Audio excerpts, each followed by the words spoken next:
Ready start.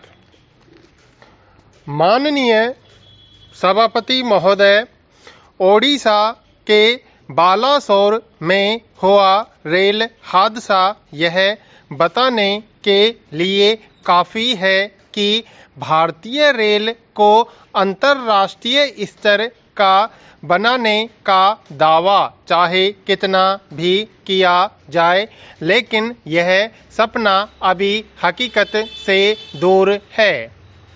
एक साथ 3 रेलगाड़ियों का आपस में टकराना इस बात की पुष्टि है कि या तो रेलगाड़ियों के परिचालन के प्रबंधन में घनघोर लापरवाही बरती गई या फिर रखरखाव या सुरक्षा के इंतजामों में व्यापक खामी है। खबरों के मुताबिक शनिवार शाम को यशवंतपुर से हावड़ा जा रही दुरंतो एक्सप्रेस के कुछ डिब्बे पटरी से उतर गए और विपरीत दिशा से आ रहे कोरोमंडल एक्सप्रेस से टकरा गए। इसके बाद दूसरी रेलगाड़ी की कई बोगियां भी पटरी से उतर गई और वहीं खड़ी मालगाड़ी से टकरा गई। इस तरह एक साथ 3 रेलगाड़ियों की टक्कर हो गई और सिर्फ इतने से ही हादसे की भयावहता का अंदाजा लगाया जा सकता है। इस दुर्घटना में 275 लोगों की जान चली गई और 1175 लोग घायल हो गए।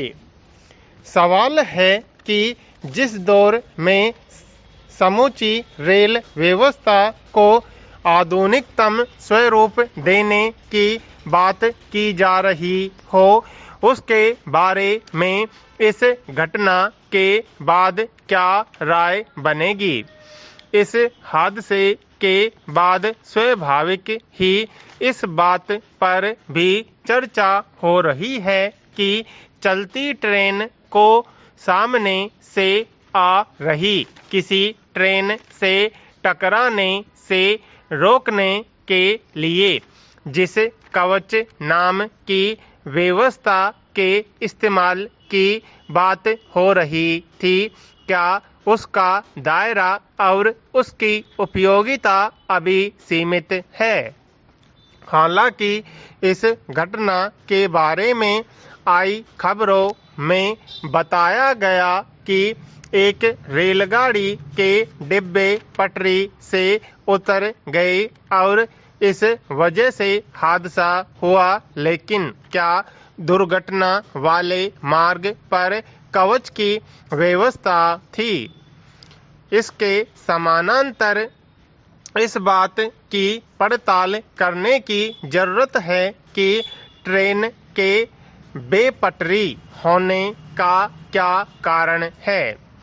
क्या पटरियों में पहले से कोई खामी थी, उससे कोई छेड़छाड़ की गई थी, या फिर ट्रेन के परिचालन में कोई ऐसी चूक या लापरवाही हुई जिसकी वजह से डिब्बे पटरी से उतरे। वजह चाहे जो हो, लेकिन सच यह है कि ट्रेन के सफर को सुरक्षित मानकर अपने अपने घर या किसी गंतव्य के लिए चले बहुत सारे लोगों की जान चली गई या वे बुरी तरह हताहत हुए। सवाल है कि क्या इस चूक के लिए किसी की जिम्मेदारी तय की जाएगी। पैरा। दरअसल पहले हुए इसी तरह के हादसों के मद्देनजर ऐसे इंतजाम किए जाने की जरूरत महसूस की गई थी कि अगर कभी ट्रेनों में आमने सामने टक्कर की स्थिति बने तो कवच की मदद से उससे बचा जा सके।